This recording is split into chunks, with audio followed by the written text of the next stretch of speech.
Fortnite just dropped a massive new update. They've now nerfed Zeus's lightning bolt, they've vaulted Icarus's wings, they brought back the drum gun and a whole bunch of other items, and we have some big team swaps. We now have Booga and Aegis playing together, meaning Aegis and Kanata have split up. But who is Kanata playing with, and what other new duos have formed because of this? There's a lot to cover. Let's jump into it. Let's kick off with the new update. Biggest of all, they have finally nerfed Zeus's lightning bolt. It's still quite strong, but it's not as strong. The way it looks now is when you throw the first two lightning bolts, they will not do damage through builds. If you hold turbo build, you will be safe from taking damage. The third lightning bolt, however, looks like it doesn't do damage through builds, but if it destroys the builds, you take damage. And because it does 450 structure damage, that pretty much means you still take damage through builds. If you're in full built metal, or you're inside an old POI, or in behind proper fully built walls, you are still safe from all rounds of the lightning bolt. Either way, it is not fully completely nerfed. It's still a little bit frustrating to verse, but it is so much easier to deal with now in pubs and ranks. Now, as far as what this means for competitive, no one was running Zeus's lightning bolt really in competitive anyway. There's been a whole bunch of tournaments now. Really, people were just using it off spawn to get a bit of surge, or maybe just kind of break some builds and cause some chaos. Pretty much every single player I have watched was dropping it instantly off spawn and not carrying it into the mid or end game. It's just too risky to use without just getting absolutely obliterated in stacked games of pros. Now, this wasn't actually part of the update, but we do have Icarus's wings being vaulted. This is due to the fact that we have the infinite flying glitch still in the game. Epic thought they fixed it, but today a team qualified to the finals of the Eval Cup using this, which meant they had to vault the item because they are clearly at the end. They can't let this exploit keep going on, and they can't fix it. So Icarus wings are now out of competitive only. You can still find it in pubs and ranked. It's just not in tournaments. Now, they specifically mentioned it is going to be vaulted temporarily. Their plan is to bring it back. It is very clearly because of this exploit. If you don't know what I'm talking about, or if you've missed it, basically there was a method to just infinitely fly until endgame, carry a whole bunch of meds, carry Zeus's lightning bolt, and basically win the game. Kinch ran some stats showing how many players were using this in the finals of the Solo Victory Cup, and it was insane. I also made content myself telling people that Epic were removing people from the leaderboard if they were doing this, so players weren't getting paid out for doing this exploit. They were just basically stealing the money from the person who would have won playing the game normally, and then no one gets it, meaning Epic just got to save the money, so realistically no one won. It was really frustrating, so it's good to see that Epic has vaulted because they can't fix it. Hopefully they can fix it though. The wings weren't really being used in competitive that much at all. They were used a little bit in solos in the Victory Cup. It's a cool way to take high ground. You can do some, short pad maneuvers. There are some cool, tricks you can do with them, but ultimately in duos, almost no one was running them. It's worth just holding the Fizzberry jar and using the low grab rotates, but there were players like Queasy who were learning cool strats to take high ground with it, and they were building a lot of their gameplay around it. They're quite upset to see it vaulted. I'm hoping they can fix this. We have another content update coming out next week, so hopefully it's fixed by then and they're back in the game. I'm not using them because you just get absolutely obliterated. Hopefully Epic maybe buffs them a little bit. I would love to see maybe like the hitbox reduced a little bit on it right now, or maybe it made a bit faster. Right now, as it stands, the wings are a cool item. They feel cool and they look cool, but as soon as you use them, you just get absolutely beamed. So we'll see what happens.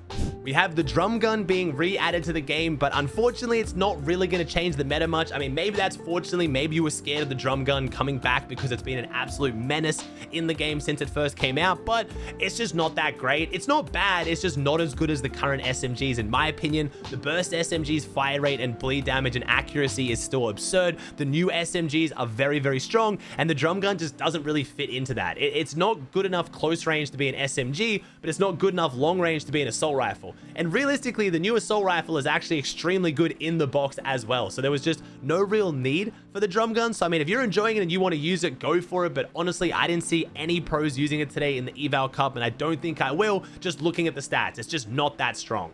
We have the new Chains of Hades item being added to the game as well. This is a melee item, so pretty much like every other melee item in Fortnite, it is either going to be absurdly broken like the Infinity Blade, or it's going to be extremely terrible and no one's going to run it. And it is honestly the latter. It is not a very good item. The actual attack animation on it just doesn't do enough. You can grab people and pull them towards you, but that usually just leads them to holding their gun out and shooting you in the face. We have had creators like Reese Hub saying this is a must carry in competitive because of the harpoon effect of it. You can actually grab loot from further away and bring it back to you. And while I do think that is a very cool addition, and we might see it being used as a bit of a niche item that some teams run for that reason, I don't think that makes it a must carry in my opinion. I think a sniper or triple meds or pretty much anything else is still stronger. If this was a trio or squad meta, it could be worth doing that to be able to just kind of get extra mats and just keep tarping. But in a duo meta, I just don't think that's going to be worth it. As far as the Eval Cup today, we watched an entire 2 rounds of tournaments and I only saw one team using it, and they dropped it as soon as they found a sniper or other meds. So we'll have to see. Maybe Resub knows something I don't. Maybe it's just how the pros aren't adapting to it quick enough.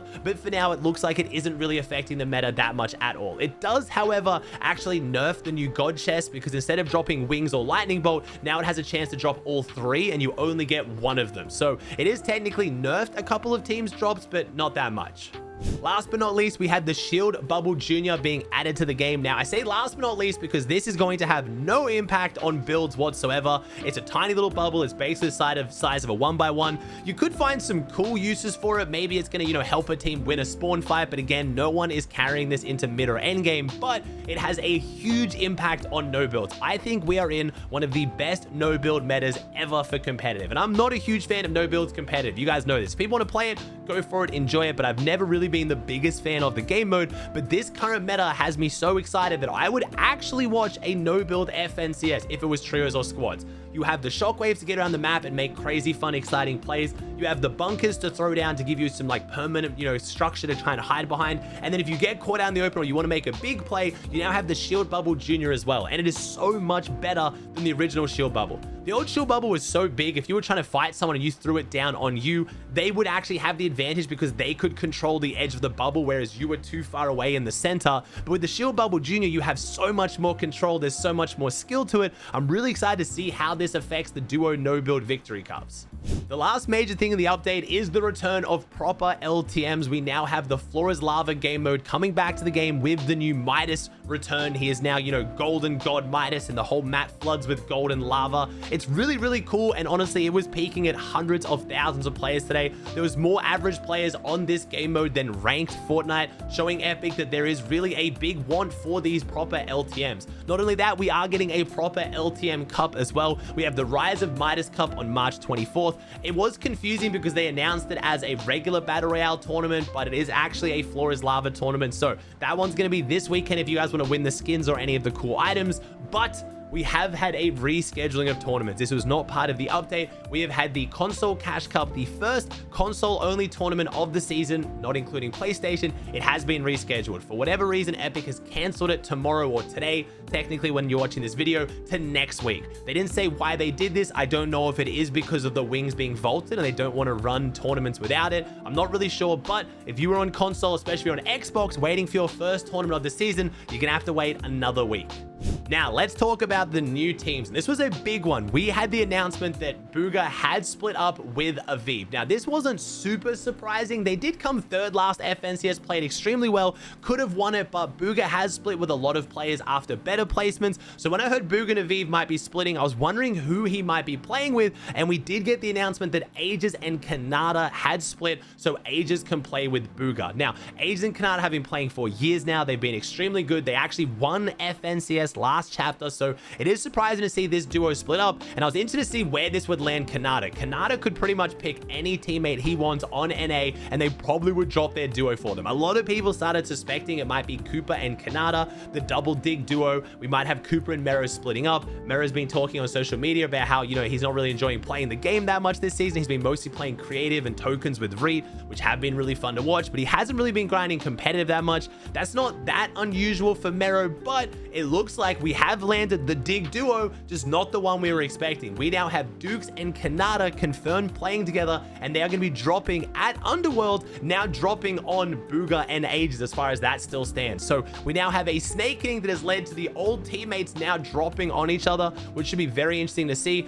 This could change over time though, and I fully expect this will. Kanata is currently still overseas taking a holiday, and he is going to be missing the first duo Cash Cup anyway, so we're going to have to wait a little bit to see the sparks fly here, but this could lead to some more snakenings. That means we now have Aviv and Chubbs both without teammates, who could create a little bit more of a ripple effect here with the different duos. All right, just a little edit here. We have now had confirmation that Mero and Cooper are splitting up. They've confirmed this on Twitter, but they've made no announcement of who they are going to be playing with, and I don't know what this means for the future of the other teams. So it looks like this will be snakening video part 1, because if Mero and Cooper are both looking for duos now, this could create a massive ripple effect. So despite the fact that we didn't get Cooper and Kanata, it looks like we are going to see the Copenhagen champions splitting up. So I'll probably have to make another video in the next few days to let you guys know what this means, because this could lead to a lot of team swaps.